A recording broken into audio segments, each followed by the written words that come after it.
You've probably heard this lie before. It takes years to become fluent in English.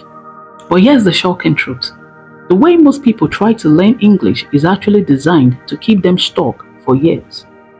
Think about it. Hours of memorizing grammar rules, repeating boring vocabulary lists, reading textbooks that feel lifeless. And yet, when it's time to speak, your mind goes blank. Why is that? And what if in just 30 days you could flip the script and start speaking English with confidence? Stick with me because I'm about to show you exactly how to do it. And trust me, the most powerful step isn't what you think. Let's be honest for a second. English is not just a language anymore. It's opportunity, it's travel, it's career, it's connection. If you've ever been in a room where everyone is speaking English and you felt small, invisible, you know what I'm talking about. And yet, the way most of us were taught English in school was broken. We learned about the language, not in the language.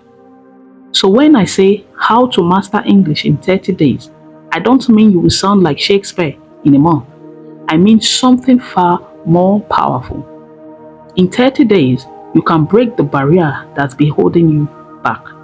You can become someone who actually uses English, not just studies it. This video is a roadmap, and I promise by the end, you will realize that mastering English isn't about being perfect.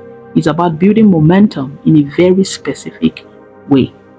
We are going to break this into 5 powerful shifts, each with its own struggle and solution.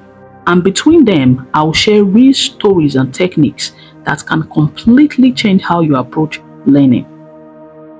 Shift 1. From studying English to living in English. Most learners lock themselves in study mode.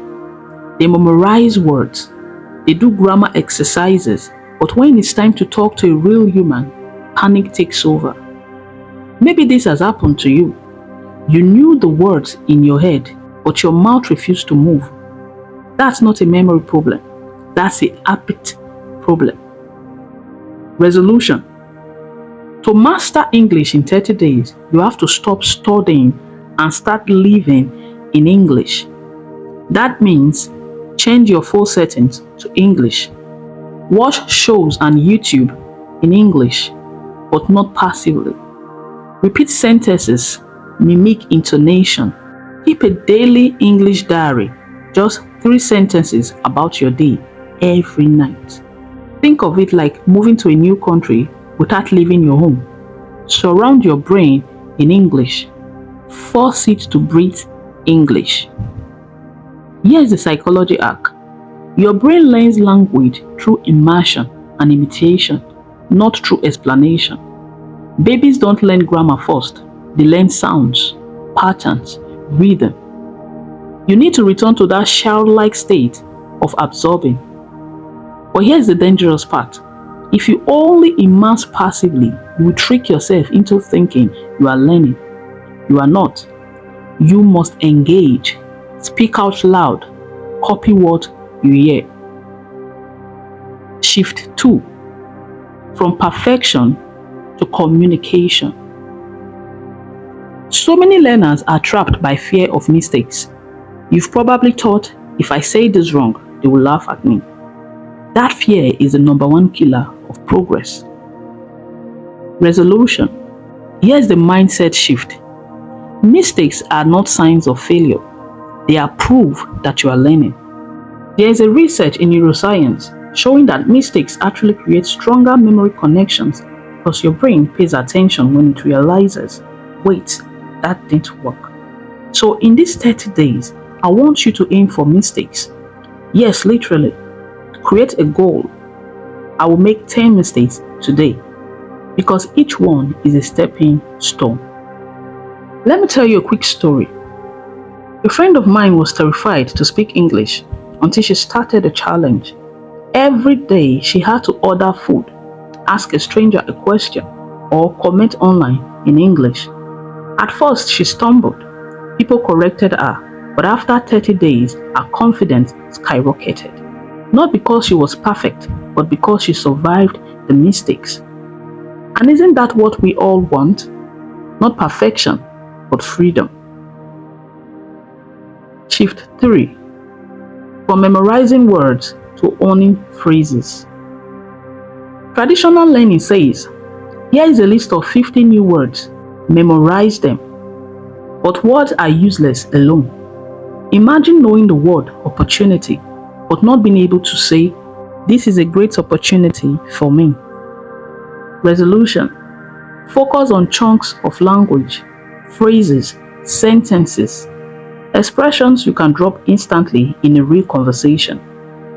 Instead of writing apple equal a fruit, write, can I have an apple please? Instead of important equal necessary, write, it's important to me. This is how your brain stores language naturally, not as single bricks, but as ready-made blocks. Here's the method.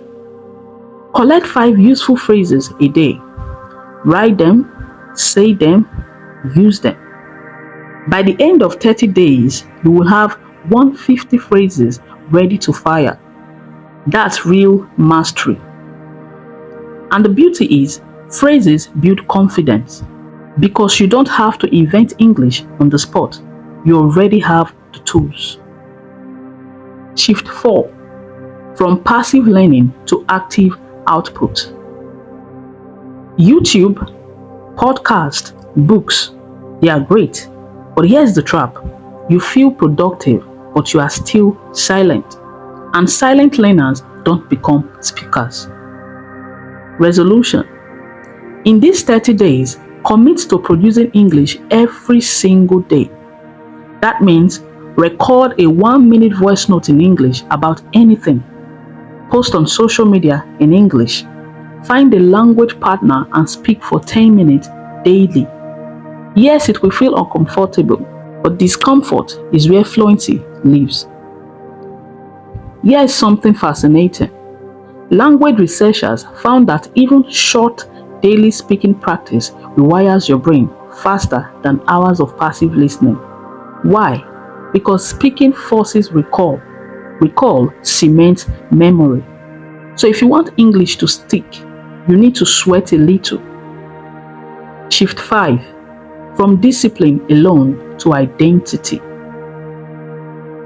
Most people quit after 2 weeks because they rely on willpower. But willpower is like a battery. It runs out. The real secret to mastering English in 30 days is not about forcing yourself. It's about becoming someone who sees themselves as an English speaker. This is where it gets a little philosophical. Language is not just about words, it's about identity. When you say I'm learning English, your brain hears, this isn't me yet. When you say I'm an English speaker, even at a basic level, your brain starts to align your actions with that identity. So here's the big insight. Stop trying to learn English as an outsider. Start living as an English speaker. That's how momentum carries you beyond 30 days, and that's how mastery is born. By the way, if this is resonating with you, hit the subscribe button. This channel is about breaking free from invincible struggles like this, not just with language, but with growth, identity, and mindset. If you are ready to grow, stick around. So let's connect the dots. Day 1 to 30 is not about perfection, it's about immersion, mistakes, phrases, output, and identity. But here's the bigger truth. What you are really mastering in 30 days is not English. It's courage, it's resilience, it's the ability to step into discomfort and stay there long enough to transform. Because if you can do this with English, if you can face the embarrassment, the fear, the shaky voice, then you can do it with anything. That's the climax. English is the training ground. The real victory is who you become. So can you master English in 30 days? Yes, not by becoming perfect, but by breaking through the barriers that has kept you silent. Imagine this. In just 1 month, you could be journaling in English, speaking in English, thinking in English, and most importantly, feeling like an English speaker. The journey is not about having flawless grammar. It's about being brave enough to use the language in real life. So here's your actionable takeaway. Starting today, commit to 30 days of immersion, mistakes, phrases, output, and identity. Print those 5 words, put them on your wall, and let them guide you. If this video connected with you, don't stop here. Watch my video on how to trick your brain into enjoying hard work. Because mastering English isn't just about language, it's about breaking patterns in your life. That video will show you exactly how. And remember, 30 days from now, you won't just speak better English, you'll be a different version